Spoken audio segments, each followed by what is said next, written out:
Even NFL teams can't resist their exes. Yes, Geno Smith is back with the New York Jets, a late round pick swap as the Jets starting quarterback. Hayden, what gives? What happened here? Oh, this is a wild one. When I got the details of the Geno Smith trade, it started to make more sense because on the surface, I was looking at this $18.5 million guaranteed salary that the Raiders were going to have to eat by releasing him. And I saw the trade and I was like, oh my God, the Jets are really going to sign Geno Smith for $18.5 million. Turns out the Raiders are eating most of that. Geno Smith is essentially getting paid as basically a veteran minimum quarterback. But the reason why they did that is because the Jets chose Geno Smith by the trade. And if Geno Smith was a free agent, he probably could have signed elsewhere, maybe to the Vikings or somebody else. So this was very much so the Jets wanted Geno Smith, and the best way that you can do that is to trade for him. Seems like Geno Smith wants the Jets as well, which is shocking to me. I mean, maybe one of the most improbable reunions in NFL history. Just for all you youngins, okay, I'll bring you back here to 2015. Geno Smith had already started 2 seasons for the Jets. Then on August 11th, was sucker punched in the face by an edge rusher, IK Inkampali, broken jaw over a $600 plane ticket, has to have surgery in 2 places, misses the vast majority of the season. And in his stead, the man, the myth, the legend, Ryan Fitzpatrick steps in and goes 10-6 and then owns the next season as well. And Geno Smith only goes on to start 2 more games after being the starter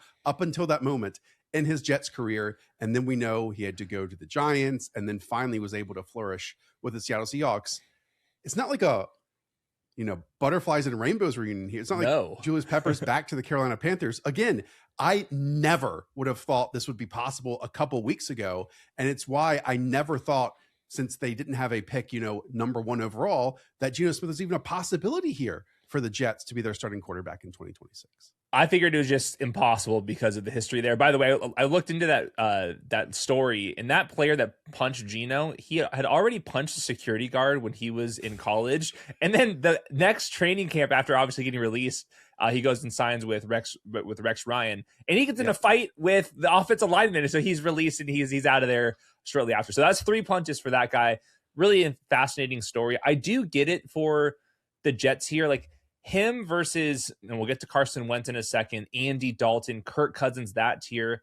It was not pretty last year for Geno Smith, but I do think the path of having like an average starting quarterback this year to at least evaluate the young players on the roster, this was their best path. And you also look at some of the defensive moves, a lot of older players like Minka Fitzpatrick, some of their signings to Mario Davis.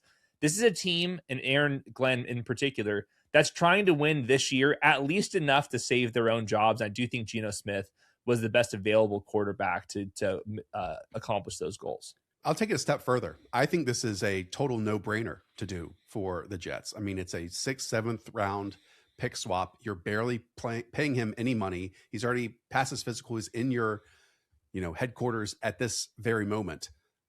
Again, I just didn't think of connecting the two because I never thought Geno Smith would want to show back his face in a Jets uniform. Now, you said average quarterback. Geno Smith was not an average quarterback last year. Last year. Horrific last year. Go back and watch the Chicago Bears game if you want to see the worst of him. Just overall, he got picked off through way too many turnover-worthy plays to safeties he just simply didn't see. Hayden, I think his arm has probably decreased by like 5 or 10 or even 15%. And so some of these tight window throws that he aggressively would attempt in the past and rip into there were sometimes misplaced. And so, again, they would be intercepted by a trailing defender. Yes. Or, again, safeties would just read his eyes, know where he was going with the football, and close in on it. Now, that can also be an environmental and structural thing, as we talk about what we've learned about Chip Kelly and how he game planned offenses ever since he's been fired. Not good. We've talked about the pass catchers, especially the early injury to Brock Bowers around Geno Smith. Not good. The offensive line was absolutely brutal, both from a run blocking and pass protection standpoint.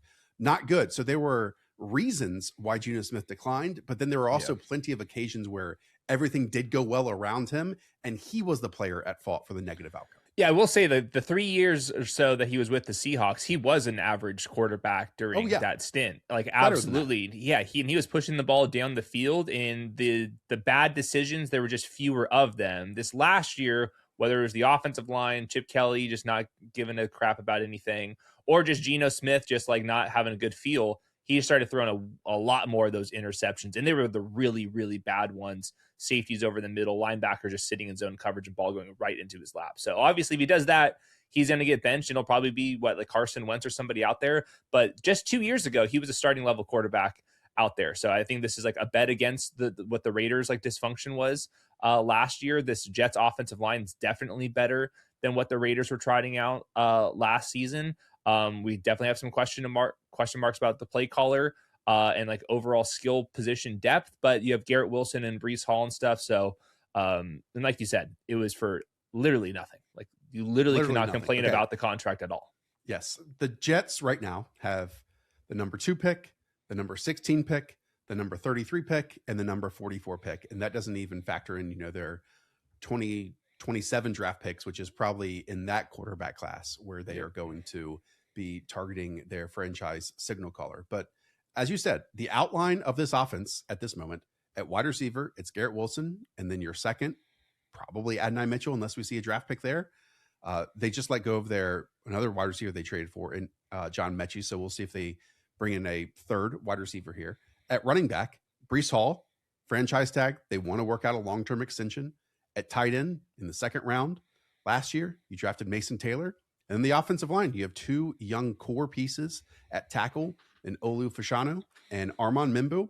And then, have paid Josh Myers and then drafted Joe Tippmann in the second round in 2023. So this is kind of in place. It's to stabilize. I have major questions about Frank Reich just from a vanilla standpoint of this scheme. 11 personnel out there all the time. No motion, no movement, just isolated, sticky, stagnant routes. That's just static all over the field. But at the same time, Geno Smith has seen every coverage out there imaginable. And so you're hoping you can at least get, I would say, average offensive play here. Yeah, average offensive play and average defensive play would go a long way for what we're used to with the Jets. Yeah, this Jets roster is way better than the last year's Jets roster, especially after the trade deadline when they were completely unwatchable. So yeah, that's exciting for Jets fans. I still have a lot of questions about how is this team any closer to building the future from this offseason. But we also knew that was going to take a very long time, and that's why you acquired first-round draft picks for not this year, but also for next year as well. So this is going to be a long-term rebuild. And I think that at least for us, when they're on Thursday Night Football or whatever, we can actually sit there and watch the game and treat this team as a serious organization right now. So very, very excited for that. I want to ask you a follow-up on that long-term rebuild. Are you referring to like the plus 30-year-old defensive players that they signed and David Onyemata, Demario Davis, trading for Mika Fitzpatrick? Yeah, I think there was younger defensive players that I was taking dart throws on, like, the Boye Mafes and like the 20-year-old edge rusher. Now they got Joseph Asai. He was just like at the lower end of that, but it's a lot of older players, which if you're arguing that you need to set the culture, I understand that to a certain degree, but like they had some money to go after a lot of the younger versions of that. And it's just weird to see that they chose not to do that. I think that maybe is a little bit pointed to like the short term, like making sure Aaron Glenn is around instead of, I think how they should be building this is like, we're trying to win in 2028, 2029, and we got to get some young hits in like this free agency. So different roster building. Yeah. They made the trade for T'Vondre Sweat as well, trading away Jermaine Johnson. They probably just needed some adults in the room on the defense side of the ball, and Aaron Glenn calling plays there too. Because obviously Demario Davis and David Onyemata have a history in Aaron Glenn defenses. Sure. But yeah, I mean, this team almost certainly is a long way away, and it's kind of getting to a point where Aaron Glenn has to be at least 500 to keep his job in 2027 at this point.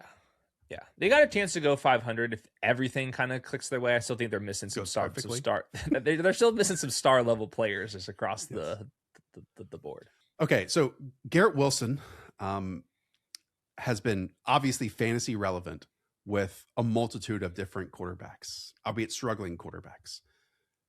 Just immediate reaction to what your expectations are with Garrett Wilson and Geno Smith as that combination. Well, I still think the defense is largely going to be pretty bad. So I think they're going to be in shootouts. And Geno Smith, even if he's throwing interceptions, he is still capable of racking up decent yardage too. So I think this is a big win. And I was really fearful that it was just going to be Carson Wentz and like Andy Dalton because of Frank Same. Reich. Like that's like a day ago, I thought that's where we were going to end up here. So I'll chalk this up as a win in general for all of the Jets players in fantasy. Is it perfect? Absolutely not. I'm not saying that Geno Smith's going to be great for wins and losses or anything like that, but I still think that Geno Smith is capable of like doing a Jacoby Brissett type of thing going on with the Jets. So maybe, yeah, one of the best quarterbacks Garrett Wilson has ever played with, which is saying something. Definitely. All right. That does it. For you Jets fans, starting next week, we have prospect profiles here on the channel. We're going to go through the quarterbacks, the running backs, the wide receivers, and the tight ends. So I know you'll want to see those. So hit that subscribe button, and we'll check you out in the next video. See ya.